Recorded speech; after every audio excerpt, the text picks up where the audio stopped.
Chapter 14. No More Brooklyn, No More Playground. During this time, my music career was really starting to blossom, but something happened at home that once again took me away from my dream. My father had failed to pay any rent at the new house we had moved to. After getting thrown out of our old home, he promised that he would take care of the rent in the new house. Even though my mother was always struggling to find a job and make ends meet, she never asked my father for any child support. All she said was, "Please do not let these kids go through the horrible ordeal of losing another home." Unfortunately, that's exactly what was about to happen. Our landlord would come banging on our door screaming for his money, and there was nothing we could do about it. My brother and I weren't old enough to support the family, and my deadbeat father was once again making his kids lose their home. Finally, after a few months of us not answering to the landlord, he also got a marshal to come and serve us with eviction papers, complete with a specific date for us to leave. This time, that date was only a few days after being served.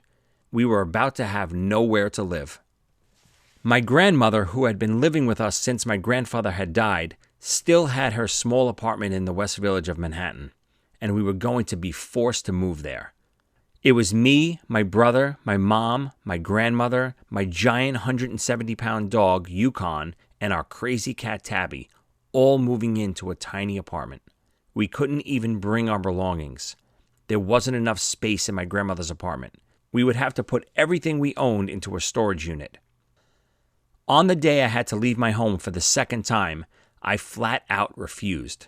I had had enough. I couldn't imagine leaving Brooklyn, all of my friends, and my bandmates to go live in a small apartment in Manhattan and having to put all my belongings in storage. I locked myself in my room and I wouldn't come out. I'm not exactly sure what I was thinking, but I just couldn't face getting thrown out of my home again. I couldn't believe my father was letting this happen to his kids once again. He wasn't even there to help us on the day we were forced to get out. I found out years later that on the day his kids were getting thrown out of their second home, my father was actually getting remarried, and he never even told us. I never had any use for my father, but this was when our relationship officially ended. My mom called Tommy from Playground to come and talk with me. I was so embarrassed that this was happening that I didn't want to face any of my friends. Tommy really came through for me that day. He came and talked to me and told me not to worry and that everything was going to be okay. The thing I remembered most was when he said, "Joe, we're going to be rich rock stars soon and we'll buy all of our mom's homes." That cheered me up a little bit, at least enough to face what I had to go through. I'll never forget what Tommy did for me that day. Thanks, my friend. After finally talking me into packing, I told my mom there were a few things that I would absolutely not let go to storage, mainly my drums and my comic book collection. My brother and I had been collecting comics since we were really little, and the books were starting to be worth a good amount of money at this point. I always thought to myself, someday I'll either give them to my kids or they will be worth enough to maybe buy a house for them. My mom agreed we would make room for the comics at my grandmother's apartment.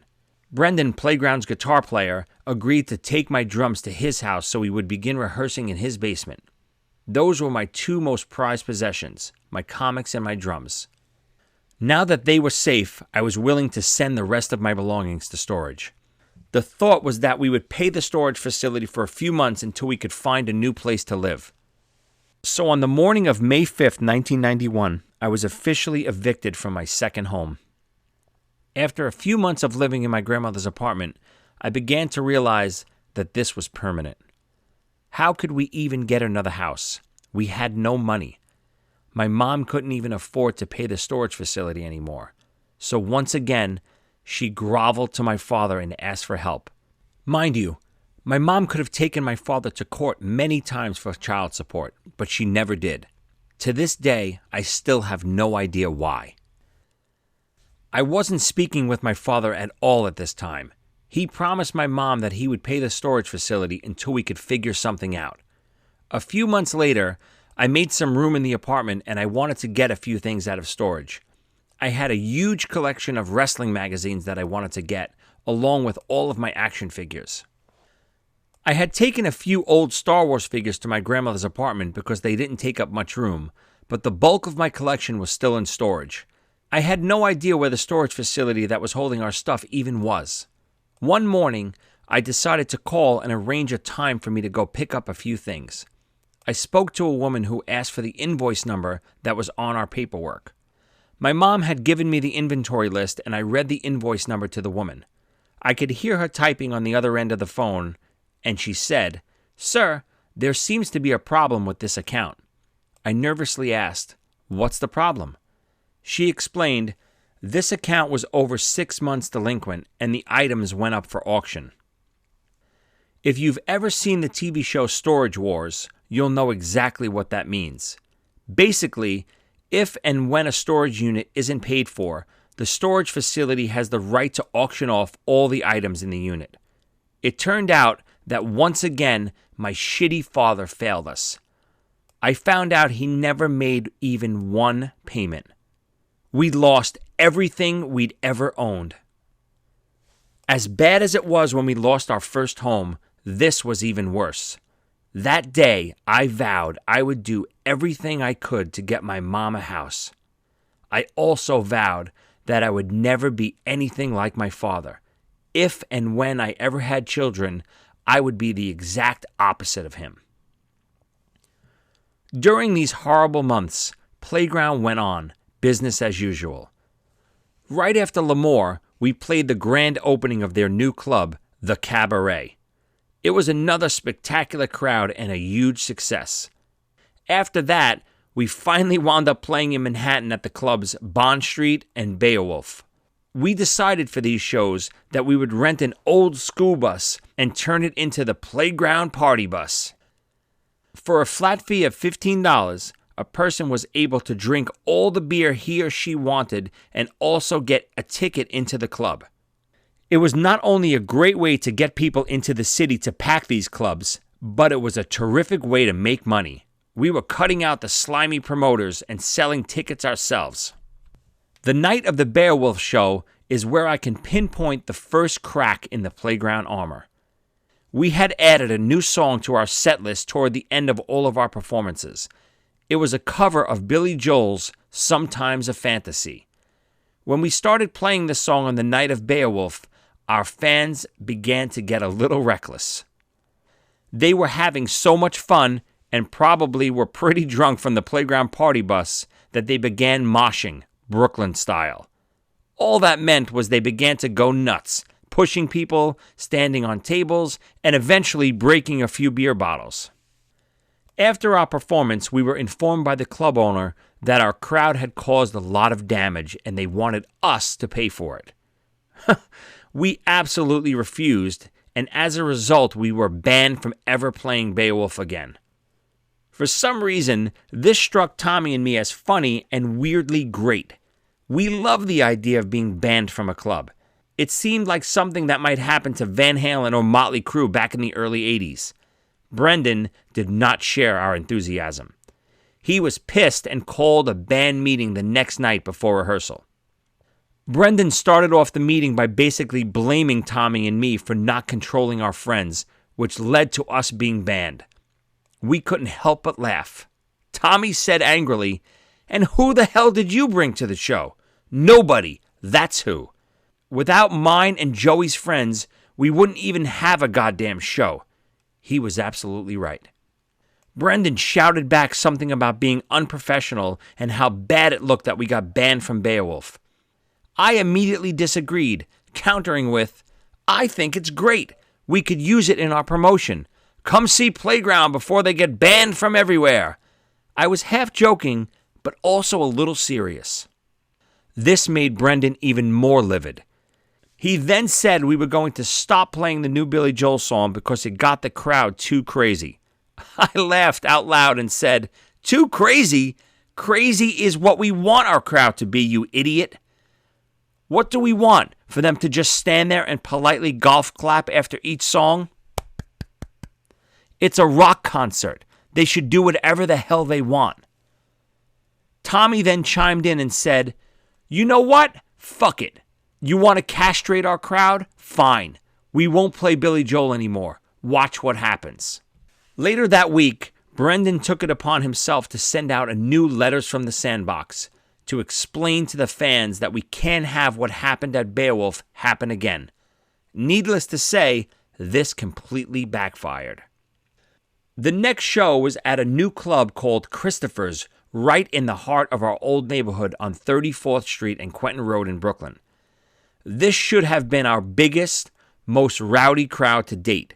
Instead, while we played, the crowd wouldn't even approach the stage. They stayed back near the bar and wouldn't come close.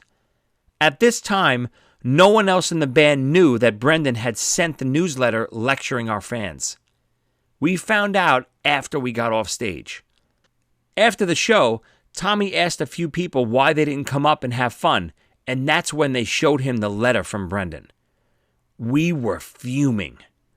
Things were never really the same after that, not only inside the band, but also with our fan base. Playground was known from the beginning as putting on the best parties. Nothing had been more fun than going to a Playground show.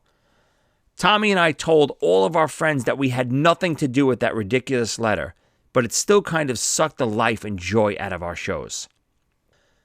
A few shows later, DeVito got drunk after our performance and mouthed off to a bouncer and got thrown out of the club.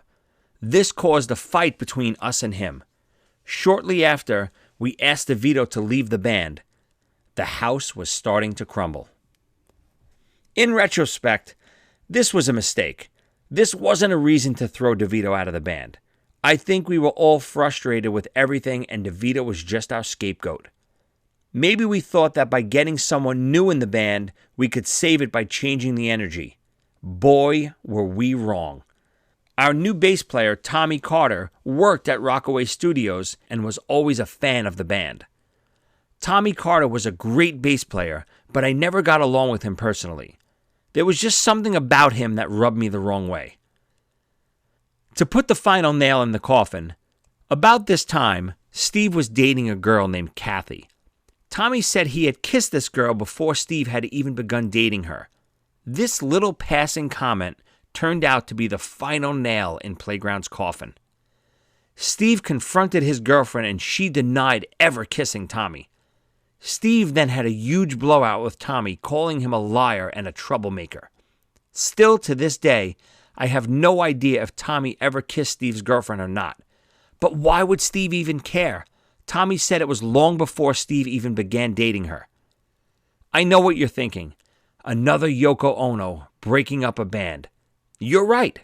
Now that Steve and Tommy's relationship was all but over, the end of Playground was in sight. Our next and final show would be at the newly reopened Lemoore. After the show, Steve informed us that he would be leaving the band. He never actually said that he didn't want to work with Tommy anymore. He just said, "My heart isn't in it anymore." It was very fitting that our final show was at Lemoore. I can still trace back that big disappointment at the first Lemoore Battle of the Bands as our pinnacle of success. It slowly snowballed downhill after that. Playground was no more. Here's one of the last songs Playground ever wrote together, My Nicole.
Still